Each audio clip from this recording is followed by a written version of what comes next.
Okay, so in this chapter then what we want to talk about, now that we have an idea of the banking system as a whole and how the Federal Reserve and the fractional reserve system together change the money supply, now we actually want to talk about how do you change, like why do you change the money supply? What is your goal in changing the money supply in economic terms? So to do that, what we kind of have to look at is what is the Federal Reserve trying to do? Well, the Federal Reserve actually is given very explicit, well, it's given three major goals by the Congress, which created it, and that would be to have stable prices, stable and positive economic growth, and then most recently added to it was high employment.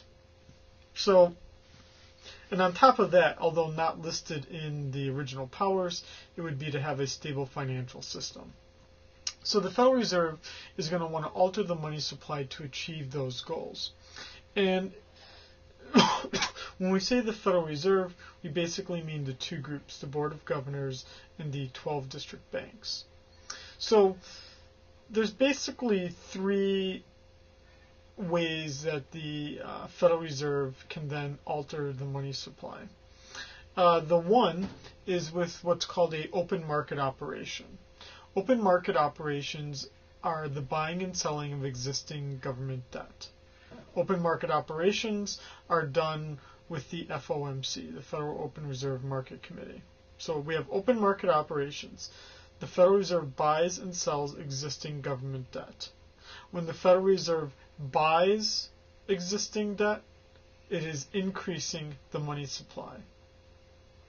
When the Federal Reserve sells existing debt that it already owns, it is decreasing the money supply.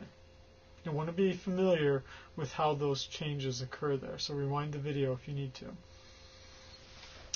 The Federal Reserve can also change the required reserve ratio. That would be, again, the minimum amount of reserves that a bank is required to keep. If the required reserve ratio is increased, that serves to reduce the money supply. If the required reserve ratio is reduced, that increases the money supply, right? Because then banks can basically lend out more cash. And then finally, there's the discount rate. And the discount rate is basically the interest rate that banks pay to the Federal Reserve when they borrow from it.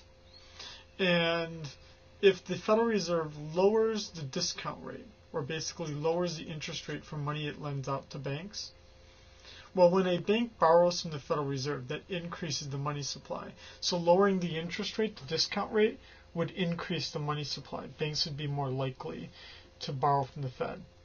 If the Federal Reserve increases the discount rate, that would serve to lower the money supply.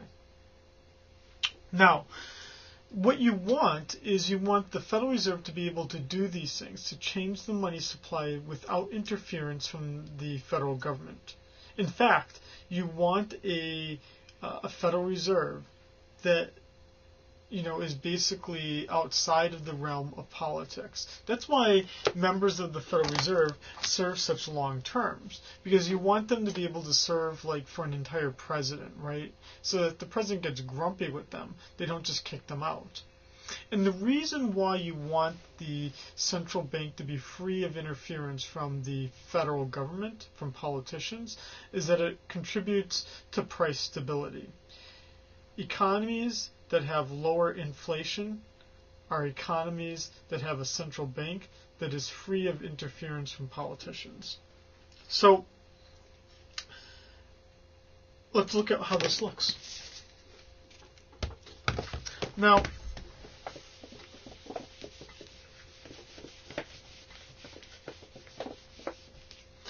you may remember, hopefully you remember, in our case it was only a few days ago,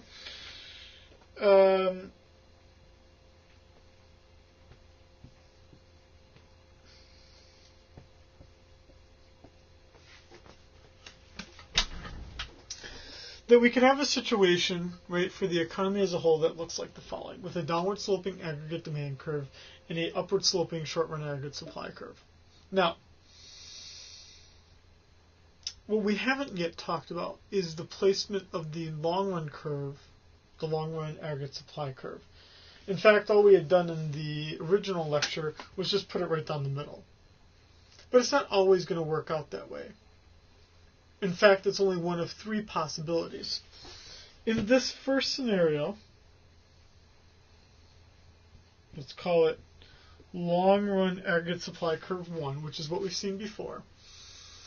This would be long-run macroeconomic equilibrium. Now, not often going to be the case, because we could have a second scenario. I'll erase long-run aggregate supply curve 1. There.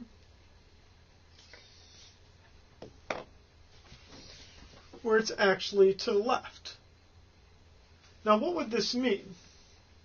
When the short-run equilibrium is to the right of the long-run aggregate supply curve, this is called an inflationary gap. Not a good situation. Something where the Federal Reserve might get involved. It's going to get involved by changing the money supply. Okay? So that's called an inflationary gap. And then you could have the other situation, which I'm going to guess you can guess where it's going to be.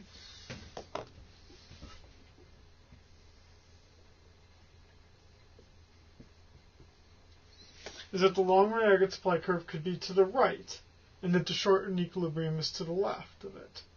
This right here is called a recessionary gap. It's called a recessionary gap because this one's a little bit easier to see, is because that Q is lower than the long-run Q, right? So you're in a recession then. And again, you'd involve changing the money supply to get us out of this problem.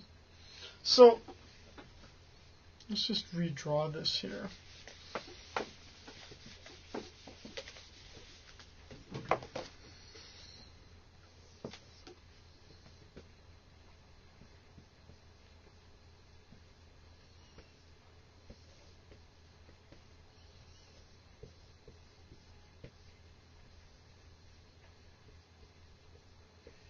Okay, so I've drawn here a recessionary gap.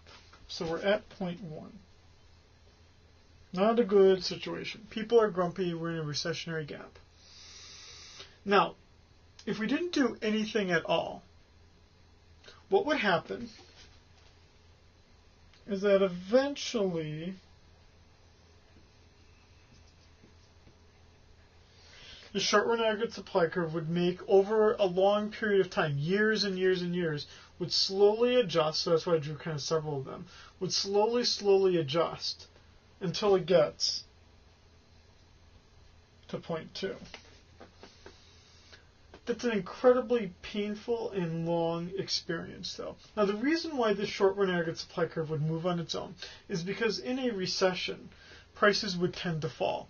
And as prices tend to fall, the short-run aggregate supply curve would tend to shift. Well, instead of just waiting for the economy to fix itself here, what we could do instead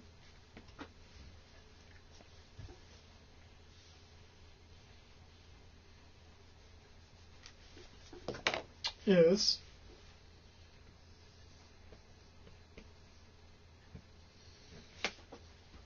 change the aggregate demand curve.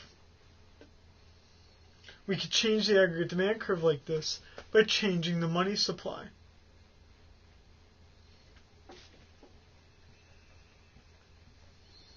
This would be an increase in the money supply. Because what would increasing the money supply do?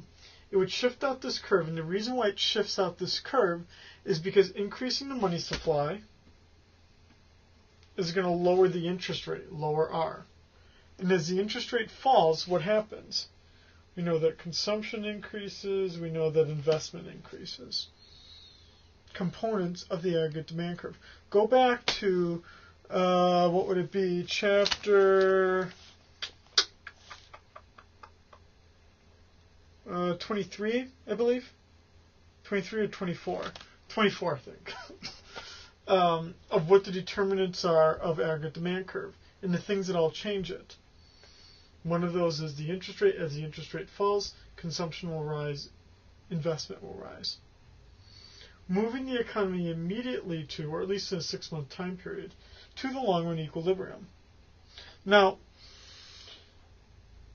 it does have one consequence, though. The consequence is that the prices are now going to be a little bit higher than they used to be. So there is a cost to Federal Reserve activity. I'm going to stop the video here and pick it up with what happens in an inflationary gap situation.